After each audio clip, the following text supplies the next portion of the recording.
And we're back. Another episode of Your Footy Intake. I'm joined by my co-host, as always, Henry Lawson. It's great to be back.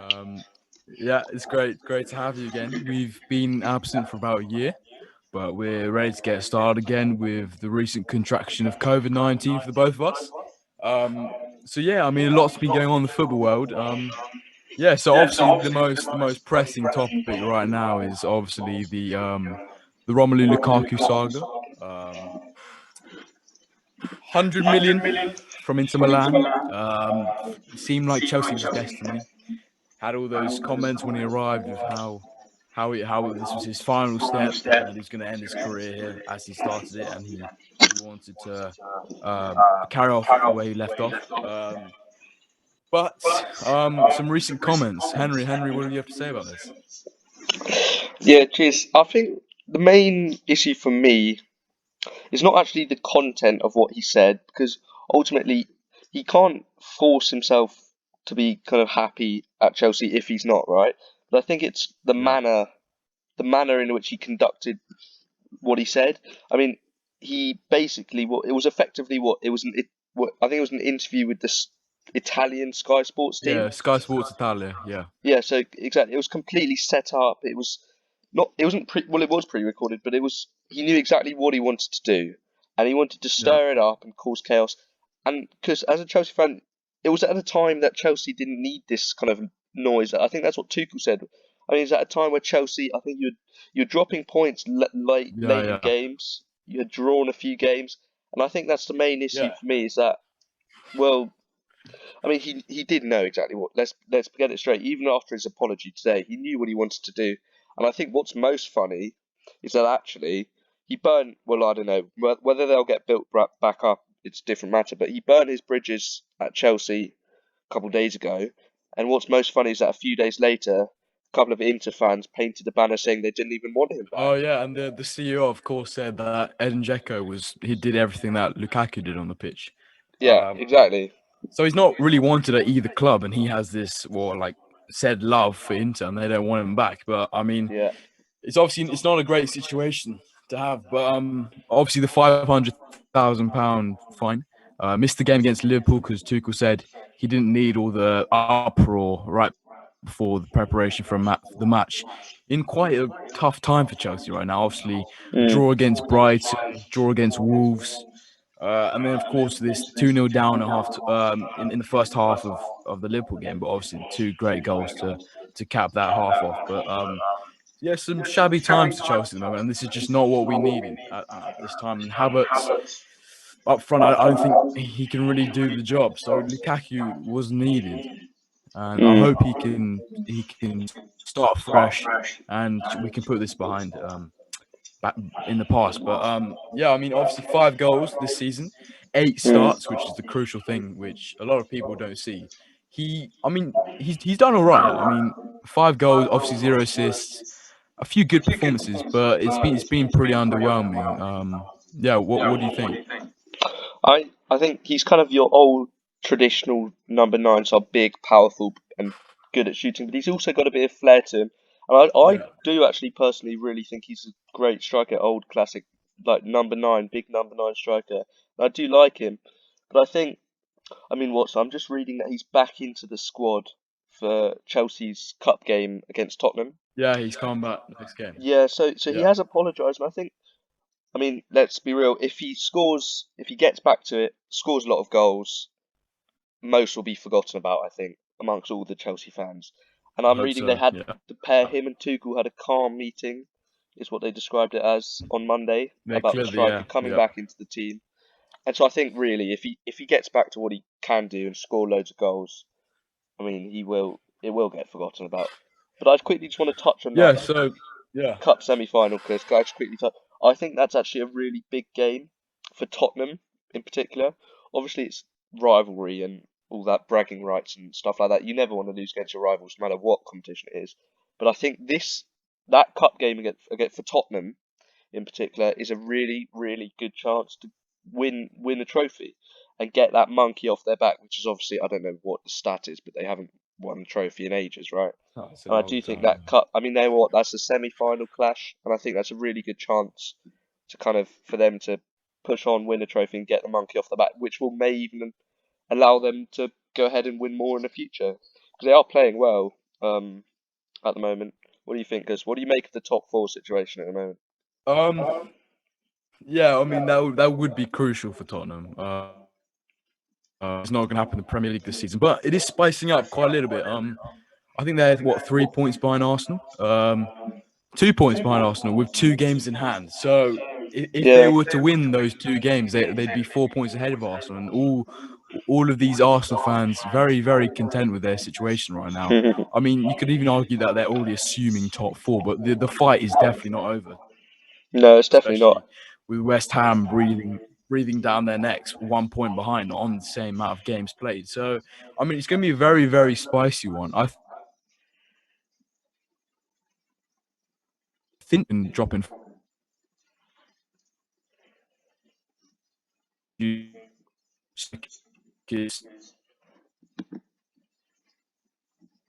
Ed? it will be Chelsea, Liverpool. Yeah.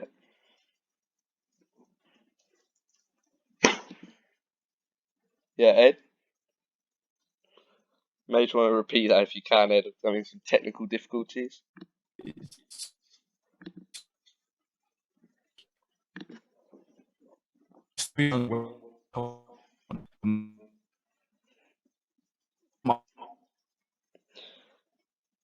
Yeah.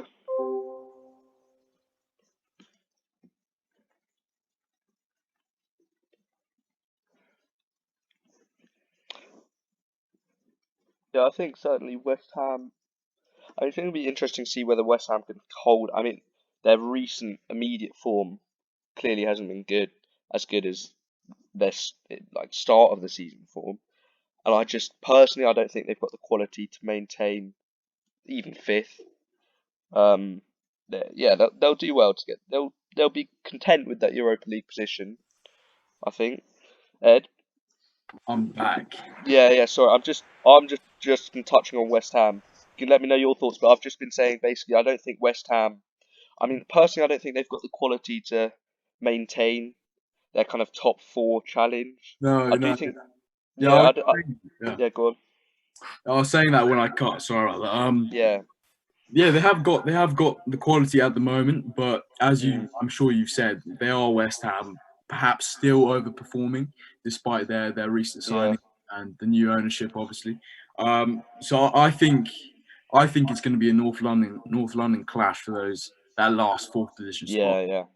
if I'm honest. And that obviously that game's coming up next, I think, for Arsenal, if I'm not wrong, or the game after that. So that's a very, very, very tight game. Yeah, and what do you make of Man United at the moment? I mean, obviously, I watched them last night against Wolves. I think I agree quite a lot with what Gary Neville said, which was that they have a lot of whinges. I mean, there seems to be quite a gap in the kind of leadership Oh, players, the leading players in the team, and the kind of junior players in the team. yeah, I, yeah. I, I yeah, mean, go on. well, I saw a bit of uproar yesterday Mm, with the Man U fans that Ronaldo, their captain for the game, didn't come and clap the fans, yeah, which obviously captains are expected to do. I mean, all players expect. yeah. You'd expect your captain to do that. There's like a. I mean, I'm not a Man U fan, but I feel like there's quite a big disconnect between the fans and the players at the moment. I just don't feel like I feel like all the players have to apologise every time they lose. I mean, they should feel something, but I mean, it does seem like a very toxic environment at the moment. Like no one's backing their players. It was great to see Phil Jones back yesterday. He had loads of support from Yeah. but in terms of leadership, I think it needs to be. I think it needs to be. Obviously, Maguire out. I saw Paul Mm. Ince arguing a case for McTominay to take the Iron Man. Obviously, still quite a young player, 25, 26, wherever he is. But I thought Paul made a good point. He fights. He's one of the few players who fights for that badge. Um, I, Yeah, I and what do you think of Ralph Ragnick? I mean, I know they have actually been fairly good up until that blip against Wolves last night.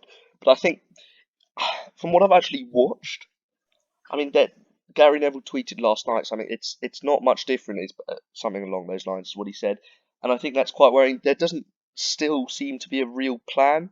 I dare to say. It's I mean, not Rangnick's yeah, fault. I don't think it's the manager's fault. I yeah, mean, true. obviously Ole. I mean, you can blame a little bit on him, but I really think it's the players. I think that disconnect, which I touched on before, is the main reason. Rangnick, what can he do? He's been here like what 2 months. Yeah, It's not much he can do. I mean, it's hardly his fault. It's down to the players at this point. It's down to those players to take Man U to the end of the line and end of the season, and hopefully, I mean, they have to grab Europe.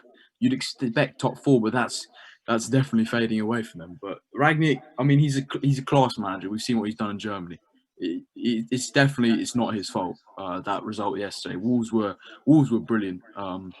But Man yeah, U, and do you think that this void that we're talking about, do you think that's as a result of Ole's time at United and kind of similar to what Emery did with Arsenal towards the end? There was a kind of recovery period as such. Do you think that's to do yeah. with Ole?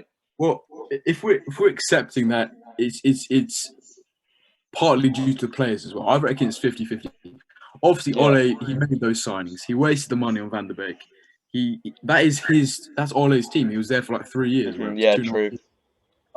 So yeah, partly like he's left his mark on the club with the players which he bought, and those players have obviously like they've put Man U in the situation that they're in the moment. So yeah, you can blame Ole, but I mean we've seen with Arteta. I mean recently you can turn it around, but Rangnick is not going to be down to him if he only stays till the end of the season, which it's looking like it's going to be. But yeah, I think it's all down to the Man U players themselves. Yeah, and quickly, I think we should touch on Liverpool. What do you make of them at the moment? I mean, personally, I think they've always got the caliber of player to. I don't. They've always got the caliber of player to bounce back quickly when they go through a tough time, and that's what I kind of like so much about Liverpool. I mean, Yeah, their last matches lost to Leicester, which wasn't brilliant, and then Chelsea draw, obviously, which was a cracking game. I know you were there. yeah. That was a great game. But up to that, they had been in really good form. But then I mean, they were hit by COVID-19, which I think we're going to Yeah. touch on If a bit later. But yeah, I think personally, I think Liverpool are just one or two players short in the current environment, and so I do think they should swoop in the transfer market that has obviously recently opened, just 100%. because mainly because of I mean COVID, you're gonna lose players. You're gonna lose players at different times. I think what's going to decide the top four this season is how well you can hold your consistency when you've got players out. And I think that's the main thing for these big top four sides is maintaining that consistency even with COVID knocks. What do you think anyway? Well, yeah. I mean, if we're talking about Liverpool, they're notorious for their squad depth being off. There's not enough squad depth in each Yeah, position. yeah, Like you find Thiago Alcantara comes out, and then all of a sudden you've got Oxlade-Chamberlain coming into play. Um, yeah. Oxlade-Chamberlain's a good player, but Mm, he is not Liverpool second place quality, second or third place quality. yeah. Uh, Things with the teams like Liverpool and Arsenal, especially Arsenal with this new team. Think about it. If one of their players are injured, Mm, it's all going down here from there. If you think about it, you've got Ramsdale getting injured. You've got Leno coming in. yeah, Leno's a true. decent keeper, but it's not Ramsdale. Right back, you have Tommy Yasu getting injured. You've got Chambers coming in, and that is like championship quality. And Yeah, then yeah. like etc. etc. Gabriel, and you've got Holding coming. That's very much like Liverpool. You've got Liverpool. I mean, Mm, their only good backup is Tsimikas at left back. I'd say right back. Well, who comes in at right back? It's like Neco Williams or something. yeah, it'll be Neco Williams. Yeah, it's not great, which is unlike these teams like Chelsea and Man City. Yeah, true. Chelsea really good with injury, but still can put up a good fight with these bench players. Um, Mm, so yeah, I think Liverpool they definitely need to go into the market. They've obviously been. I think they're up to something. If I'm honest, it's a bit peculiar how little money they've spent. Uh, yeah, yeah. I Maybe they're agree actually. planning something big in the summer. Maybe they're planning for something big this January. But I mean, we'll see. I hope they make a signing. Well, not in the interest of Chelsea, but in the interest of the Liverpool fans, they need to make one or two signings this January. Yeah, and a bit of a loaded question here, but I mean, so currently Liverpool sit 11 points behind City, Yeah, but with a game in hand, and Chelsea sit 10 points behind City without a game in hand. yeah. It's a loaded question, but do you think City are going to win the league at the moment? The way Uh, they're going as well. I think yes. To put it simply, I'd say yes. Man City, they always start the season like not forcing this far. It happens every season. Like they what was it last season? They were 8th for some time, like the first like 6 or 7 games, and then they get in this form where they are unstoppable and they win every game. Like Arsenal was the biggest. Arsenal, fair play to them. They gave them the biggest fight, but they are now in that Man City form where they're going to win the league. Like second half of the season, they don't lose. Yeah. And for them to come back, for Chelsea and Liverpool to come back with let's assume a 10-point deficit, that's 4 games. That's 4 wins which each have to have. And in Yeah. those 4 wins for say Chelsea or Liverpool, City have to lose every single game just to make it equal again. So I mean, and at the top of the table, they all win. They win most of the time. So I think it's going to be Man City this year, which is a shame. I wanted it to be Chelsea or someone else at least, but it's a shame. It's going to be City. That depth, their squad is just too good to stop at this point in time. What do you think? Yeah, I think I have to agree with you. So I'm just looking there. I think they're 14 unbeaten in the Premier League. They had a blip against Leipzig, I think, Yeah. in the Champions League. And yeah, I kind of agree with you because I think they're most dangerous when they're on streaks like this. I mean, they almost just look unstoppable. And to be honest, I look at clips. I was watching a few clips of their training and stuff yesterday on Twitter that came up. I mean, it's just drilled into them by Pep. I think it really does start at the top for them. Pep's just so relentless, and that's I think why you see these like dominant passages of form that they have. It's because Pep is he's such a perfectionist that it's just win, win, win for them. And I mean, as you say, they're almost unstoppable in form like this.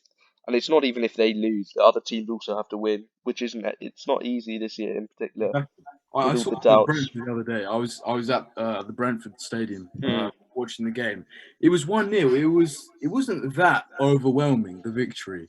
Yeah, Brentford had a lot of chances. So and they weren't that impressive at Arsenal either. So I'm not saying it's 100% over, but I mean there could be a little blip, and we might see a tight, getting tight towards the end of the season. But at this stage of the season, it's looking very good for City. yeah, Unlike Newcastle. yeah. Obviously, let's talk about a bit about Newcastle. Newcastle, new owners, Hmm. Saudi investment club, wherever it's called, something like that. Obviously, the richest team in the world now. It's not going to get better instantly, but they're sitting in a very unhappy position at the moment. They are what they are, like last in the Premier League, and what they got Yeah, second last in the Premier League, second 1 last, point yeah. ahead of Norwich. They've got to stay up for this Yeah, takeover yeah. to have some sort of impact in the future. If they go down to the Championship, that's a year where their squad development isn't going to be that great because they can't attract those players, Yeah, which yeah. they're hoping to attract. But I mean, what have you got any players in mind this January who they could sign to Yeah, bolster I mean, their quickly, team? just to kind of start off, I think the main thing, what it means really, is that for them, I mean, Newcastle, right? They have to go big this transfer window, as we say, because you've just highlighted the stats, but they're not in a good position, and so what it means is they have to go big this January, or else, as you say, they'll find themselves slumping even further down, and then in a position where later in the future they just can't attract the big players they need or the big players that they can easily get with the money that they've got pumping in. So I mean, I'll kick something off. So I know who was it got? I think Callum Wilson picked up a knock, and with Joe Linton now in centre mid a bit, I think start off with a striker. I'm not sure because is Callum Wilson injured? I know he picked up a knock, but I think he was very minor. Not I can see I if I think can. Sam Max Man as well. So they need a Yeah, forward, he is right? in late January, calf Yeah. So injury. so he's gonna. So with him injured, I think I don't know. I've read a bit about Alfredo Morelos. I mean, obviously, I've Oh, yeah, watched him in the quite a Rangers. few Rangers games. Big, powerful striker that Yeah, yeah. can really even. I mean, the thing I like about Morelos, right, is that even with not not bad players around him, but less useful players around him, Alfredo Morelos can take the game away from opposition defenses. He's such a powerful player. He, I mean, he's good in the air, decent on the ball. He's not the most agile, but Wow, you 8 look, goals. Yeah. yeah, you look, he's been good for Rangers. I mean, he's just a goal scorer, really. He's not a poacher, but he collects the ball. He's powerful and he's able to do things without the highest quality players around him, which is what he'll have at Newcastle. I mean, he's got some Maximan near him, fine, but I Yeah. think he's kind of not a lone striker, but he's powerful enough to work on his own, which is a good start, I think, for Newcastle. What I'd about you? say, that's a good suggestion, but if he'd adapt to the Premier League is a talking point which they'd have to have because True. I mean, he's a powerful guy, but he's not got that aerial threat. He's only No. 5'9". Yeah. Up against these English Premier League like 6'5" centre backs, which is I mean, and at the moment with Lukaku coming in, we've got Ivan Toney, you've got these big like the model of the centre forward is changing, especially this Yeah. season. True. It's now becoming more hold up, unlike the last previous season. So 8 goals and 4 assists in the Scottish League. That those are some great stats. But that is the question I'd have on that one. Yeah. Perhaps I mean I've got here Martial. Obviously Oh it's yeah. quite unlikely, but he's out of favourite at Man U. He's quite a big guy, great quality. I think it'd be pretty perfect for Newcastle. I can't see it happening, to be honest. Who would really want to move up to Newcastle when you've come from Manchester United and that sort of money? But I think it could be a great fit for him. Obviously, he's got 0 goals this year. He's looking for a move away. He's openly said that after 7 years, he'd like to get away from Man U. I think it could be perfect. Yeah, I think you're kind of right because I think Newcastle, or anyway, this Newcastle could be the type of club to completely reignite a player like Martial's career, right? Yeah. Because he's so, I mean, he's got he's got great amounts of talent. He's hugely talented, but all he needs is, I mean, I just think he needs a change to be honest. He I needs to go think, from there. Yeah. yeah, I think he needs a new environment, a bit of a change, and I kind of think that with a lot of players, unless you're like a club legend. I mean, I do think a change in environment, a change in club is a good thing. I do agree. I could see Martial, if it was to happen, being very successful at this new look Newcastle that we might see. I'll quickly dip into midfielders, Ed, and Yeah. I've seen Newcastle are reportedly going for Wijnaldum. I'm reading just 6 months after he left Liverpool, which is right. But he did. I remember I read a while ago actually that he was deeply unhappy at PSG. Yeah, So he's not getting the game time he wants. yeah, I mean, I don't know what he expected to be honest, but he's unhappy there. And again, this is the type of player that would fit in the Newcastle team. I think. I don't know. I didn't hear about that. Yeah, I'm just reading it. That would be a sensational move for him.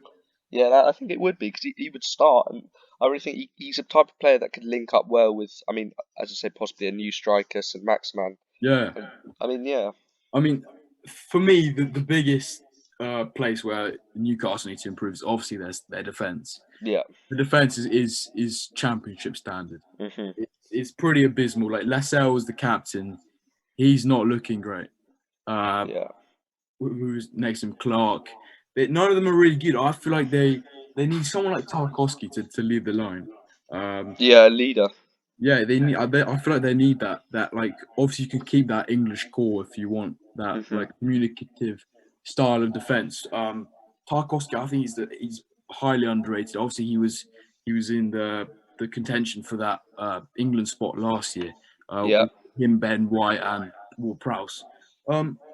He wouldn't be that expensive, and he would come to Newcastle if given Yeah, he would. that money. So hmm yeah. And again, I think he's the type of player that can actually not only make a change himself, but he would actually make a change to the players around him. I think he's a natural leader. He's a big lad. He's a big player. I do think he could have actually a positive impact, not only, I mean, Commanding, personally. what they need. Yeah, he's exactly. So he brings qualities that they need.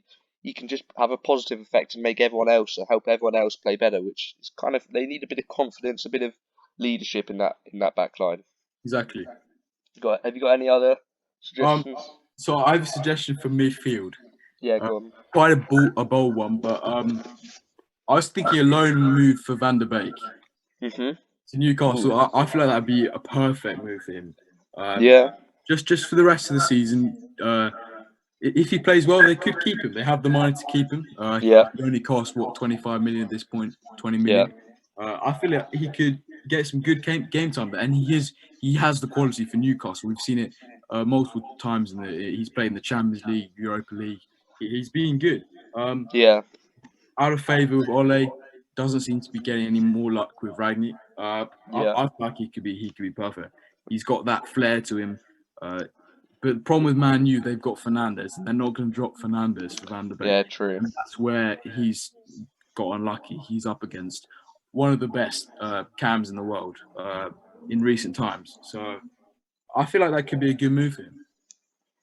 Yeah, I mean, it's the kind of signing that if it was to happen, it's a real statement of intent, which is, I mean, Newcastle, they've got all these not rumours, but it's true, but they've got all this news, let's say, all this coverage about how much money and how much ambition is being pushed into the club. But I mean, you need to start. You need to start somewhere. You need to. I mean, one of the big things that I'm sure a lot of Geordie fans were happy with was they removed the old. I mean, obviously, but they removed the old Sports Direct branding on the stadium at St Yeah. James Park.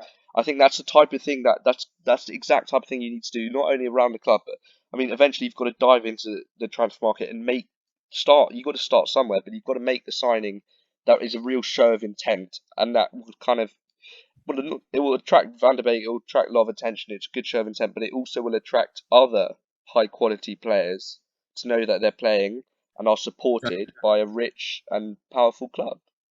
I feel, yeah. I mean, obviously, there's the Trippier deal seems like it's going to get over the line, and that is, Yeah. as you mentioned, that is probably the first step Yeah. of intent to stay in the Premier League and really Mhm. rise up the ranks. But it is a big call for Trippier. He's obviously coming from Yeah, Atletico true. Madrid, coming from the England setup. He's in the England team at the moment, the England squad, and if Newcastle don't succeed this season, it doesn't make him look good. If No, it doesn't. he's in the defence of the worst defence in the league, and that could jeopardise his England spot. Whereas if he stays at Atletico, he's going to keep his England spot. So that is a big way up for him. But I think he does want to return to England. He said he previously wanted to return to Burnley, his old club, obviously. But this could be a good move for him. But he has got to remember and think about that England spot being jeopardised. Yeah, I guess same thing really. But should we wrap it up with what do you think kind of at the moment? I mean, kind of similar to the lines of signings and squad depth and all that. What do you think of the COVID situation amongst not only the Premier League, I guess, but the whole EFL, the English football setup in general at the moment? What do you think? Well, Anything done it's differently? obviously it's rampaging through these clubs. So like Yeah, if one player gets it, they go on the team bus together, the change rooms. It yeah, spreads like wildfire amongst these uh-huh, clubs. Unlike in the real world it spreads. But let's say your friend was together, you're obviously not going to get it unless you see them. But these players are together mm, every day, all yeah, day, true. close. I mean, it's so. I hope they don't let it affect. I mean, obviously, loads of games have been postponed. It's Hmm. pretty upsetting. But I honestly, I think we should just tank through it. No need to call off the leagues. There's Yeah, enough games running right now to argue to keep it. I think the argument would have to be to get to cancel the league, but I don't think it's going to happen. yeah, I think agreed. people are realizing we just need to get through this. It's not that bad. Yeah, You're out for a week, you come back, get on with it. You're not going to get it for a while. So hopefully, with all the booster vaccines and the vaccinated players, I think it should be fine. But and if they were to impose restrictions on the British public regarding getting into the games, like cutting capacities, that the mm, uproar would be immense. After yeah, all, true. the whole of 2020, we missed football whole of 2020. Yeah, Uh, true, true. I don't think it's going to happen. I think we're going to press on with this, and I hope we do. Yeah, I kind of agree. I think Klopp once said it. Well, he'll put it better than I did. I will, but he said effectively it was. I mean, had it not been so bad outside the football leagues, yes, maybe a break in the league or a postponement, whatever, would be well, it would be significant. But I mean, it's not any worse amongst the footballing system, amongst the footballing world, than it is amongst the general public. And so I don't think if players aren't allowed to train or even play in matches for 2 weeks, yet they're allowed to go out to the cinema, to festivals, whatever. But then what's the benefit? So I mean, as long as it doesn't exceed how how bad it is outside the general public. I agree. I'm kind of against the postponement or whatever, but I Yeah, will say if it is going to get or whatever fans cancelled, restrictions imposed on fan numbers, I think cancelling the league would be better than closed doors personally. Just because I do think fans not only play a massive part in the outcome. I mean, look at St James's Park recently; it's been rocking. I mean, and it's kind of helped the team Newcastle on. would go down without their home fans. They need that support. Yeah, exactly. And So so I do think that would be better than behind closed doors. But I agree. I think it's just time to push on really and get through it. yeah, so obviously we both got a few games coming up this January. Few good games to watch. I'm going to Chelsea Tottenham tomorrow, so that should be good. But That'll be a good one. Premier League's looking lively this year, and hopefully it's going to finish with a bang. We'll be back next week with another episode. That has been your footy intake with my co-host Henry Lawson. Cheers, And guys. we'll see you next time. Thanks for watching.